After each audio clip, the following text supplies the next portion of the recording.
Tonight, resignation effective immediately. We're learning more about St. Luke's top leader stepping down and what it means for the hospital. Plus, we're hearing from first responders on the front lines of the pandemic and how the virus is impacting the work they do. And as the tourism industry works to stay above water during the pandemic, help could be on the way from the state of Minnesota. From CBS3 Duluth, this is the CBS3 News at 6. Good evening, I'm Kristen Bakke. Thanks for joining us. St. Luke's Hospital's top leader has stepped down. In an email to St. Luke's staff this morning, the Vice Chair Board of Directors shared CEO and President Kevin Nuckols had resigned from his position. Nuckols had been with the Duluth Hospital for a little over a year, a tenure mostly marred by the COVID-19 pandemic. CBS3's John Cardinelli has been following this story today and has more information on Nuckols' step down. News of Nuckols' departure today came without much explanation from the board of directors or hospital spokespeople. Nuckols joined the hospital on the tail end of its multi-year $300 million expansion project, which, among other things, saw a new ER open up earlier this year. He also led St. Luke's through the pandemic. Earlier this year, the hospital reported layoffs, a number they didn't make public. They blamed that on decreased demand and financial losses from COVID-19. Today, Nuckols and other St. Luke's spokespeople wouldn't comment on the resignation. However, the move comes the same day as the Duluth News Tribune published a report citing multiple anonymous hospital staff members. They claim Nuckols didn't allow more than 400 employees who had the capability to work from home to do so. Nuckols refuted those claims to the Duluth News Tribune, saying if employees want to work from home, they can, and just need to contact their managers. Governor Tim Walz's current statewide order urges people to work from home if they can. And St. Luke's Hospital spokespeople did tell us that the current CFO and Chief Medical Officer will now serve as co-CEO and president until at least mid-2021. Thanks, John. And late word this evening, another Northland Hospital leader is stepping down, this time on the Iron Range. The president and CEO of Hibbing's Fairview Range is resigning. According to a statement from the hospital, Patrick Sharp's resignation takes effect in January. He's accepted a new position in Colorado. Sharp has served as the president and CEO since 2018. We're told the Fairview Range Board of Directors will work with the hospital's leadership team to find a new CEO. As COVID continues to spread rapidly throughout Minnesota, it's having an impact on our first responders. Governor Tim Walz highlighted the effects it's having earlier this afternoon. He said 20% of fire stations around the state have had a major COVID outbreak. Governor Walz added, in addition to firefighters, police officers and paramedics have been hit hard by the pandemic. Walz warned if outbreaks continue to impact public safety departments, it could impact their ability to respond to emergencies.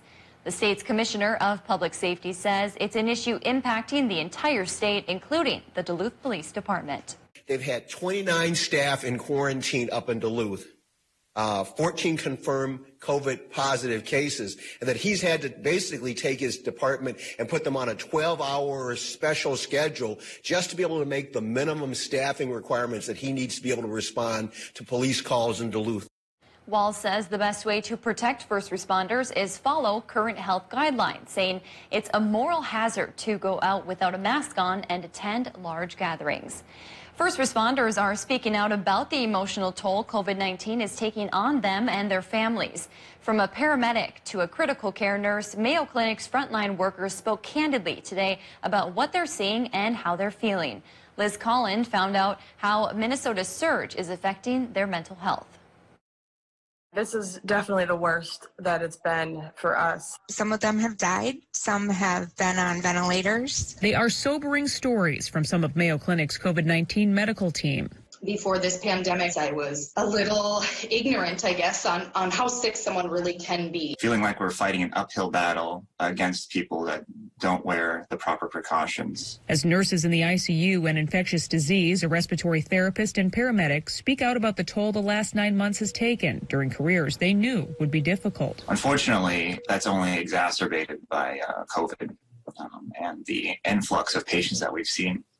the additional precautions that need to be taken, and just the anxiety of the risk of infection for us. With ongoing lockdowns and case numbers that again started climbing weeks ago, they admit there's no real reset anymore. I think for all of us, no matter what position you're in, I think everyone's overwhelmed at this point. Mayo Clinic has brought in traveling nurses to be a part of their team as COVID beds fill. It's 12 hours of intense work. Always having to be on your toes, ready to go. And these patients, they're sick. They're sick and they're sicker. In one case, Amy Spitzner describes a colleague holding an iPad for 8 hours for one patient's final goodbye. If you could see the chaos that is a part of the unit right now, you would think twice doing anything with a group of people. And it's why they want it known there's nothing pretend about the pandemic they see. It is not. It's real. It's here. And we have a choice to make if we're going to be part of the problem or part of the prevention. Continuing to climb this hill that seems to be never ending. Mayo Clinic has nearly 300 patients right now with COVID-19 in its Midwest hospitals. Rochester alone is caring for 110 patients with the virus, including 31 in the ICU. Dave's here for a quick look at the weather. Ooh, it was a chilly one again out there. A little warmer, I guess, for some spots than yesterday, but we're talking still fairly brisk, very cold. And it all ties into our tale of 3 high-pressure systems. The first one was still with us this morning, clear sky, cool temperatures, wake-up numbers around 5 in Hibbing, Chisholm, 7 for Ely, Babbitt, 7 towards Silver Bay and Finland, and only 9 from Solon Springs down towards Cable and Hayward. But clouds are thickening up as we transition high-pressure systems, and that'll keep temperatures up overnight here tonight. So despite air pressure being high, we have a stable layer with some moisture trapped aloft, and that's creating a cloud deck that'll be with us overnight here tonight as the second of the 3 highs slides into position. That'll also kick up the winds, which in turn will chase away the clouds tomorrow, and it'll come back towards the sunny side. So our Thursday day planner says it may be partly cloudy to mostly cloudy right away in the morning, but then it becomes mostly sunny once again, and the morning start of 23 will be much warmer. The daytime finish of 35 is going to be warmer than normal as well, and we'll talk about how long that's going to stick around coming up in a few more minutes. Thanks, Dave. A vote later this month by the Duluth City Council could bring more diverse voices to the decision-making process. City councilors will consider adding a new LGBTQ+ commission at the end of this month.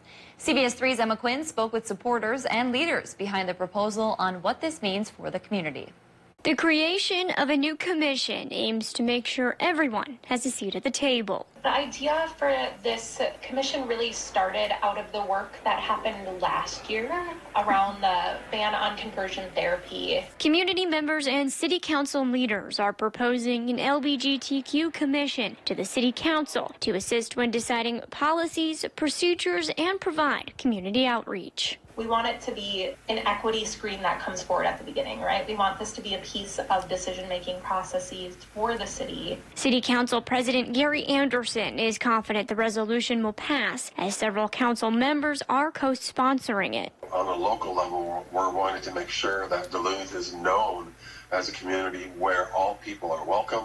All people have the opportunity to thrive. Supporters are hoping the commission and other commissions, like the newly formed African Heritage Commission, will ensure everyone's voices are heard. And I think these commissions are a resource to each other. I think that's something that we've learned really strongly, is that there will always be relationships between the commissions. Anderson hopes Duluth can set an example for other city governments across the Northland. Decades ago, as a young gay kid, and even back then, I looked to Duluth as a place where, I would know where I would be welcomed. Community members are working with Outfront, a Twin Cities-based LGBTQ support organization, on the proposal. City councilors are expected to hold a hearing on the proposed commission later this month. They could vote shortly after that. With people encouraged to stay home as much as possible, the tourism industry has taken a big hit during the pandemic. But in Minnesota, there's now some relief on the way in the form of a crisis grant. CBS3's Natalie Grant spoke with leaders at Explore Minnesota about why this money is so desperately needed. Across the Northland, there are many areas that rely on tourism in order to survive. And with those dollars largely halted due to the pandemic, the people at Explore Minnesota knew that they needed to step up in order to make sure that those organizations stayed afloat. $1 million will soon be dispersed to nonprofit tourism organizations here in the Northland and across the state to help with marketing and promotional campaigns. John Edmond, the director of Explore Minnesota, says it's imperative to get the money in the hands of these organizations now for when the industry starts picking back up again. So many DMOs have been hurt by the lack of revenue. They've had to lay off staff. They just don't have any ability to function. So we wanted to assist them in this new grant program that put dollars in their hands right now that they can use to attract visitors, maybe not now or in the future, to think about traveling to their destinations. Edmond says what usually is a $16 billion industry has taken a loss of more than $6 billion this year. And coming up tonight at 10, we're hearing from one Duluth organization that's benefiting from these crisis grants and the ways that they're going to be making an impact right here in the city. Thanks, Natalie. Still to come on Live Local CBS 3, with many sports canceled this year, many folks have had to try new activities. A popular one in Duluth next. 23 below was the record low from 1976, and it was a little brisk for some towns this morning, but not that cold. And now it's going to be closer to normal for a while here as some cloud cover introduces a little tiny bit of a warm-up. We'll talk about how long it'll last and when the sun's going to return, coming up right after our break. Live, local, CBS 3. Hey, no cell phones at the table. But it's Grandma. Hi, Mom. Slumberland's biggest Thanksgiving sale in 3 years is held over. You'll get an additional 25% off our already low prices at Slumberland.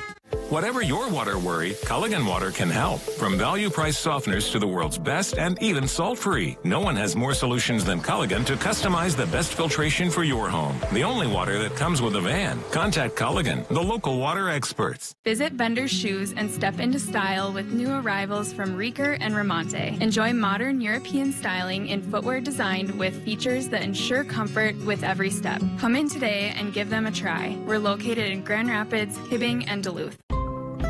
Seeing the joy that people feel when they share a meal with family and friends, that's why we do this. The laughter of kids around the table, the thrill of families driving through for a treat, the delight of not having to cook, and instead letting us safely serve you. It all comes back to taking care of each other. And for that, we'll be here with your favorites, and always a smile.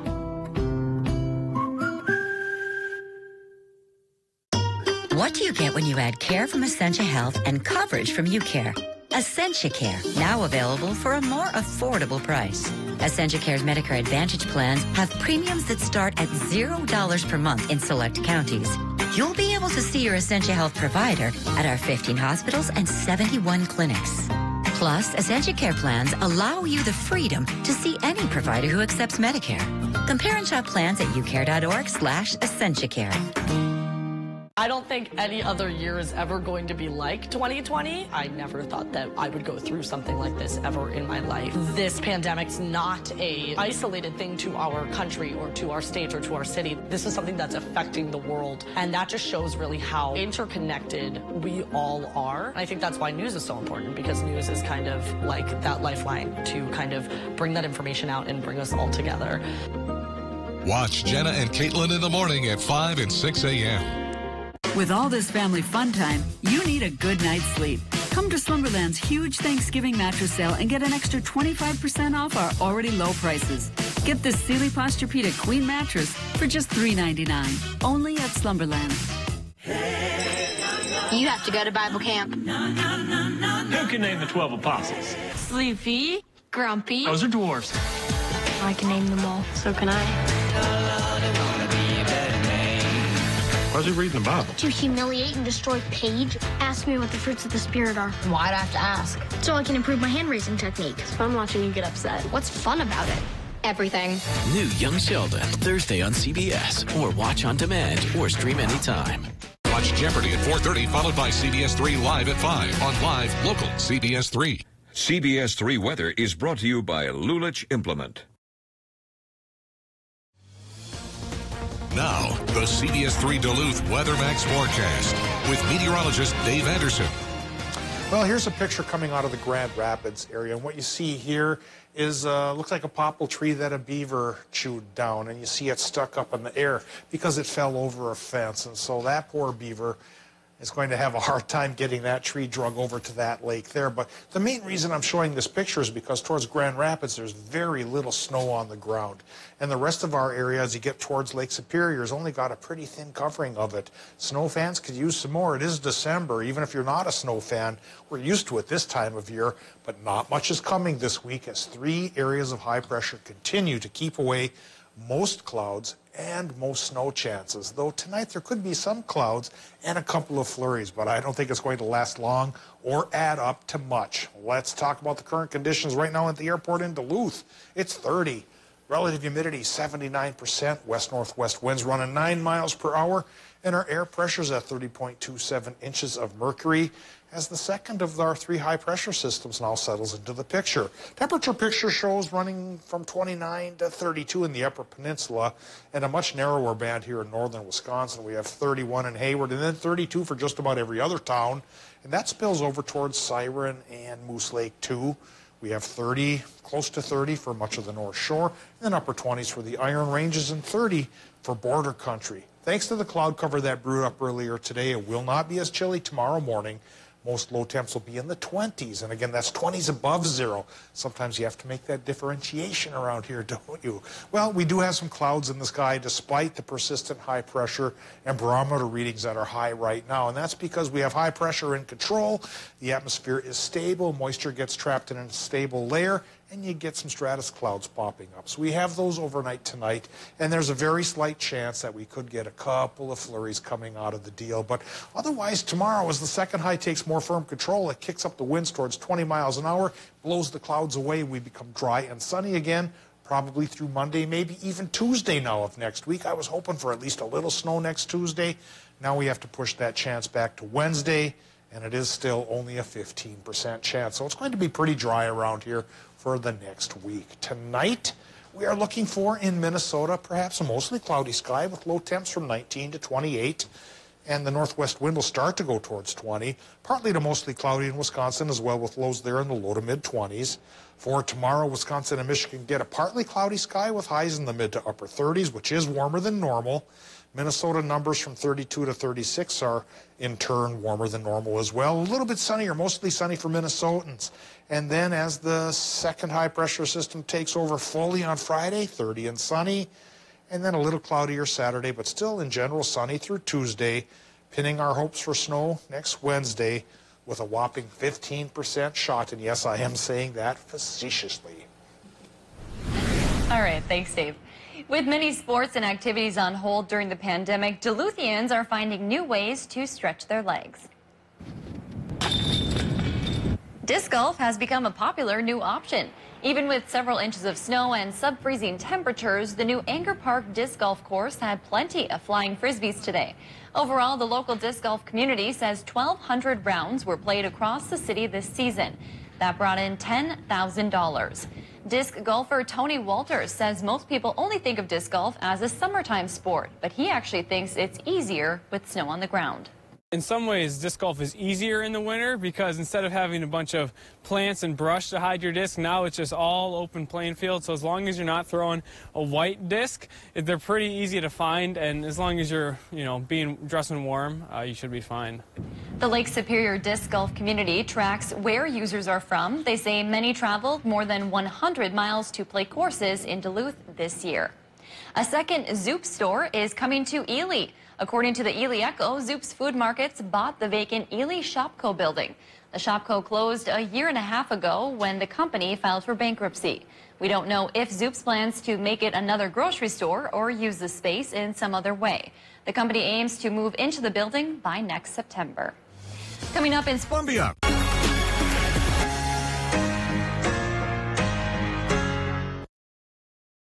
CBS 3 live cams are brought to you by Kohler Chevrolet Buick GMC Cadillac. You're not just getting a car, you're getting Kohler. Medicare isn't everyone's favorite thing to shop for, but with UCare, it might be worth a browse because right now, UCare is offering a $0 premium plan statewide. And unlike original Medicare, you also get prescription drugs, doctor visits, dental, hearing, and glasses. Fire off any questions to a decomplicator today. Hey, it's what we're here for. UCare, people-powered health plans. Find the home of your dreams with Homes by Edmonds. Whether you're buying or selling, trust Duluth's oldest real estate company, Homes by Edmonds, LLP. Sunday mornings at 10:30 on CBS3. Snow piles up quickly. Remove it just as quickly with Kubota equipment. Featuring front and rear mount snow blowers, blades, and rotary sweepers, it's everything you need to take on winter. Get select Kubota equipment for 0 down and 0% APR for up to 60 months. See your local Kubota dealer today. No one serves you better than Lulich Implement. ZMC Hotels and the Greater Downtown Council encourage you to shop, eat, and celebrate downtown this holiday season. Your support of local business is vital to our economy. This year, Santa's got his naughty, nice, and now his shop local list. With a unique variety of shops and restaurants, there's something for everyone at Fitkers. Fitkers. Shop, eat, sleep. Lake Superior Art Glass will teach you the art of how to blow glass. Make your own glass pendants, paperweights, ornaments, and more. Visit our new location in Canal Park or schedule a class online at lakesuperiorartglass.com. Donating plasma is an easy way to earn up to $400 a month as a new donor while saving lives. Returning donors also see monthly bonus payouts and I Give Rewards points. CSL Plasma. Good for you, great for life. Show your love for Duluth Downtown Waterfront. Keep it local and happy holidays. I need your help fighting COVID-19. You can help. Please stay home. My team needs your help. We know you miss your friends and family. We do too. Love others by protecting them. Stay home. We need to have room to care for you if you get sick. We need your help. You can help. The time is now to mask up, wash your hands, and stay home.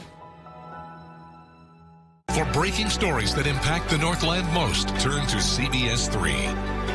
Catch Eye on Parenting every Thursday at 6 with me, Leanne Valdez, on CBS3. Watch Jeopardy at 4:30, followed by CBS3 Live at 5 on Live Local CBS3. Live Local CBS3. Now, CBS3 Sports with Kelly Hinson. Well, 1 down, 8 to go. And if the rest of the 8 go anything like last night, Bulldog hockey fans, you're in for a treat. UMD used a 4-goal third period to surge past the Omaha Mavericks in their first game of the NCHC pod. And up next is an arguably tougher test. That is tonight against 4th-ranked Denver. It was a 3-goal third period that lifted the Bulldogs over the Pioneers in their last meeting all the way back in February. UMD and Denver are the only 2 Division I teams that have reached at least the final 8 in the last 5 straight NCAA tournaments. After last night's game, Scott Sandelin hinted that he could coach tonight's game differently than he did last night. You know, for us, it's a turnaround. They're coming in rested, so we've got to go get our rest. And you know, tomorrow might be a little bit on the bench management side too, and seeing how the game's going with, you know, shift lengths and the number of shifts guys play in ice time. So hopefully there's less penalties and it's more 5-on-5. But we'll see. But a lot of respect for their team, and we know it's going to be a real good battle. And UMD faces Denver for their second game of the NCHC bubble tonight. That is a game you can catch on My 9 Sports, along with almost all of UMD's games from the bubble. Here's an overview of the schedule. You can head to our website, CBS3Duluth.com, and click on the Sports tab for an updated schedule, as well as it is subject to change. The UMD women's hockey team continues their homestand this weekend. They'll look to make a bounce back, this time against the 1-1 St. Cloud State Huskies. The Bulldogs coming off a series to forget. They were swept by 3rd-ranked Minnesota this past weekend. The team mainly struggled on special teams. They went 0 for 5 when they had an extra skater, and head coach Maura Kroll says last weekend's results have only driven the team to come out, correct their mistakes, and get back in the win column. We've been focusing a lot this week on our ozone play and creativity and making sure all 5 players are involved in our offense. I am confident in our group that we are upset with how we played last weekend, and we're going to carry that feeling into this weekend and make sure we make a statement. And this weekend's series also marks the final home series on the schedule for 2020. The team knows anything can change at a split second, which has caused players like Naomi Rogie to take it all in as they hit the ice. You know, you always want to keep playing games, so I think making it known that we're still wanting to keep playing and being safe and doing all the right things away from the rink is going to help us keep playing games and hopefully be able to come back to Amsoil. It could be our last this weekend at home, so we just have to make sure we go out and play with all of our heart. Well, I got a feeling that the Vikings' top receiver is coming back. Adam Thielen, that is. He was absent from Sunday's game against the Carolina Panthers due to a positive COVID test. Thielen's isolation lasted 12 days. This Sunday, he was like the rest of us, watching and celebrating the Vikings' win over the Panthers at home. He was cleared to return to practice today. NFL players with asymptomatic cases like Thielen's are able to return following 5 days with 2 negative tests or after 10 days from the initial positive test. Symptomatic cases require a minimum 10-day quarantine.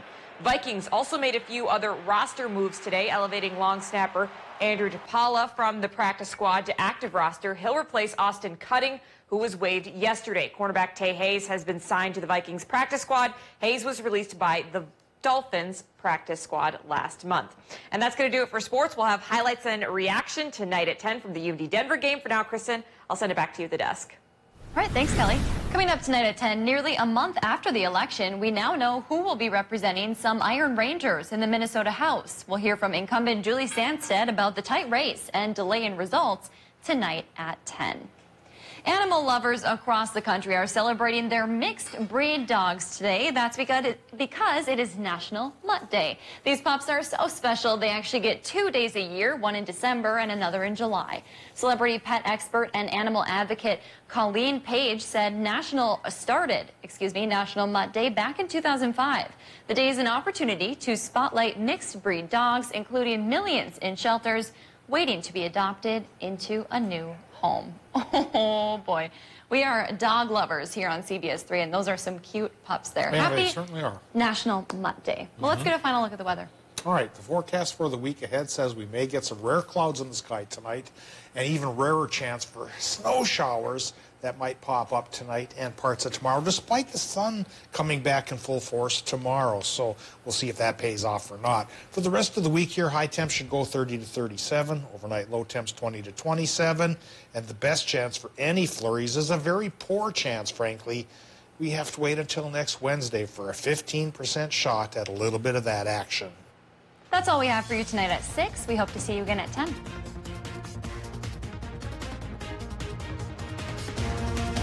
Change the